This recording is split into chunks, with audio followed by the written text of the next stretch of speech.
लेकिन आप एक नेता हैं, आप चुनाव लड़ते हैं, जीतने के लिए लड़ते हैं, अपने कार्यकर्ताओं के लिए लड़ते हैं, उनकी हिम्मत बढ़ाने के लिए लड़ते हैं। आपको पता है, आप कह रहे हैं ये खोद कर भेदभाव कर रहे हैं। अब उस खोदने का भी उपाय आप ही को निकालना होगा, क्योंकि आपकी जिम्मेदारी है इन कार्यकर्ताओं के प्रति।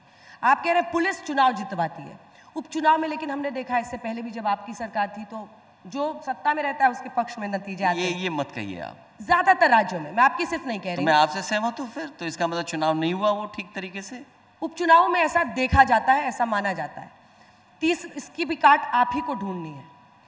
ईवीएम में गड़बड़ी है, इसका भी काट आप ही को ढूंढना पड़ेगा, क्योंकि इसी ईवीएम की बदौलत आप तीसरी सबसे बड़ी पार्टी देश की बने। 37 सीट आपको आई।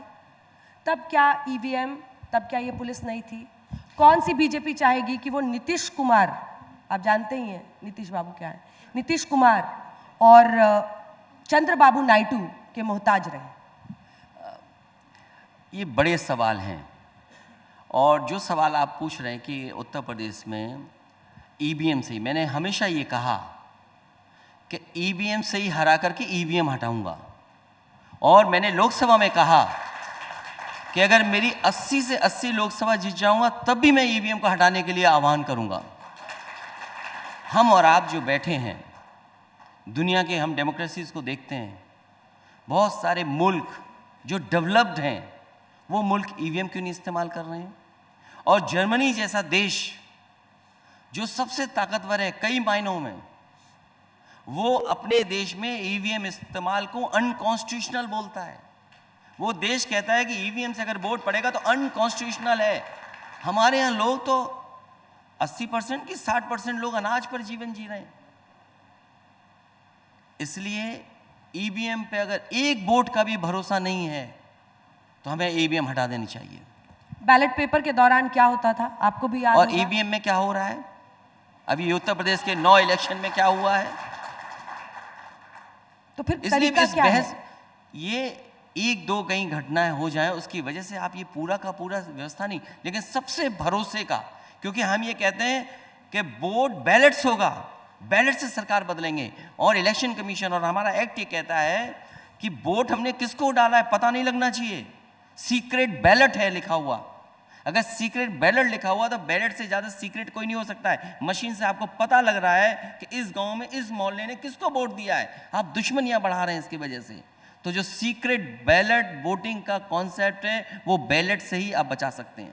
उत्तर प्रदेश की लड़ाई सबसे बड़ी लड़ाई बनी देश की। आपने यूपी में 37 सीटें जीतकर जो आंकड़ा कम किया बीजेपी का, उसी से वो बहुमत के आंकड़े को छू नहीं पाए। लेकिन आपको लगता है कि जितना क्रेडिट आपको मिलना चाहिए था उतना मिला है? अभी एक लड़ाई चल रही है कि बहुत सारे नेता हैं जो ममता दी का नाम ले रहे हैं कि ममता दी को नेतृत्व देना चाहिए इंडिया गठबंधन का, कांग्रेस में क्षमता नहीं है। महाराष्ट्र और हरियाणा के बाद उनको घेर रहे हैं राहुल जी को। आपकी इस पर क्या राय है? हमारी राय बहुत साफ है। हम तो उस पक्ष में कि बीजेपी को जो हटाएगा हम उसके साथ हैं। हमारे लीडरशिप के लिए कोई झगड़ा नहीं है।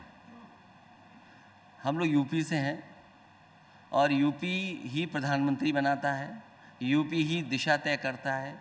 ये जो 400 पार का नारा था, अगर उस गाड़ी को किसी ने रोका है तो यूपी की जनता का सबसे बड़ा योगदान है और पीडीए परिवार के लोगों का सबसे बड़ा योगदान है। ऐसे ही नहीं चुनाव हम लोग मुकाबला जीते हैं, कई वर्षों से हम लोग मेहनत कर रहे थे, उसकी वजह से ये परिणाम आया है। कोई हमें क्रेडिट देता है नहीं देता है, लेकिन सबको पता है कि समाजवादी पार्टी वहाँ मौजूद है जो ऐसी सांप्रदायिक राजनीति करने वालों का मुकाबला करती रहेगी।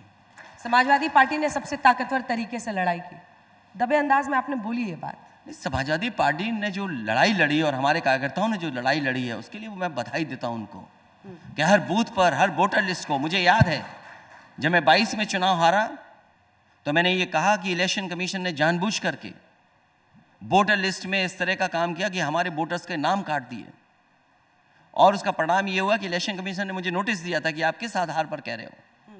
मैंने इलेक्शन कमीशन को 18,000 वोट, जिन्होंने वोट डाला था उनके वोट डिलीटेड हुए, 18,000 वोट एफिडेविट के साथ इलेक्शन कमीशन को दिया है।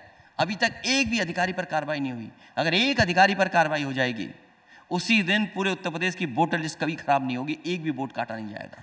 पर अखिलेश जी, आपको कैसे पता चला कि ये 18,000 लोग आपके वोटर थे और बीजेपी ये कैसे जान जाती है कि वो आपके वोटर हैं, उन्हीं का नाम हटाती है? क्योंकि ये आरोप मैंने ये लगाया था कि हमारे पीडीए परिवार के और खासकर यादव और मुस्लिम उन्होंने चिन्हित कर करके उनके वोट काटे थे।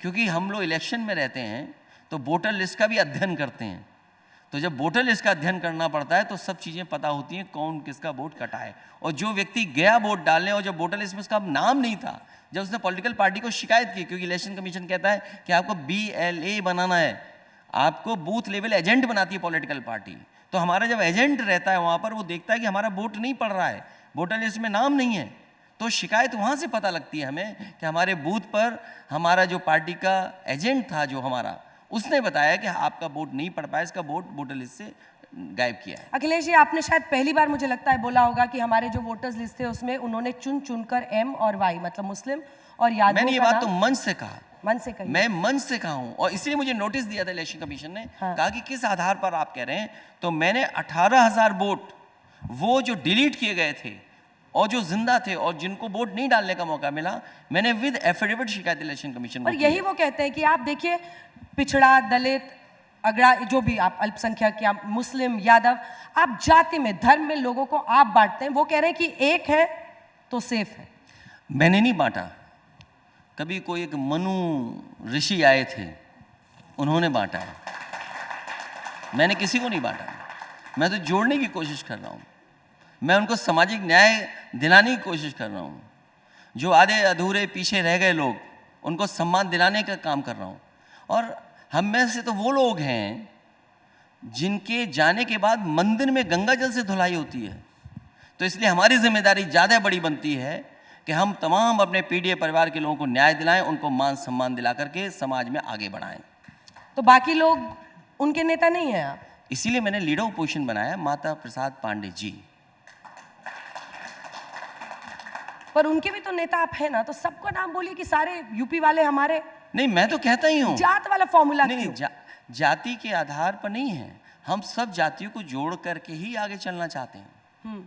पर आपको नहीं लगता इसी बिसात पर वो हिंदुओं को फिर कन्विंस करते हैं कि देखिए इन्होंने चुनकर तो अगर यही इनको सवाल अलग किया है, आपको ऐसे ही बांट रहे हैं, आप एकजुट रहिए, ये परेशानी हुई, मतलब ये चैलेंज रहा हरियाणा या महाराष्ट्र में? कोई बीजेपी का नेता अगर आए, मेरा आपसे बहुत निवेदन है, उससे ये जरूर पूछिएगा कि मेरे जाने के बाद मुख्यमंत्री आवास को गंगाजल से क्यों धुलवाया और मेरे जाने के बाद मंदिर को गंगाजल से क्यों धुलवाया। अगर इसका जवाब मिल जाए तो जहां रहूंगा वहां मैं सुन लूंगा जवाब। इसका जवाब मेरा वादा है कि अगर योगी आदित्यनाथ जी का मैं कभी इंटरव्यू करती हूँ तो ये प्रश्न सीधा आपकी तरफ से मैं उनसे मैं उसी समय जैसे इंटरव्यू खत्म होगा, सबसे पहले मैं धन्यवाद और आभार प्रकट आपका करूंगा।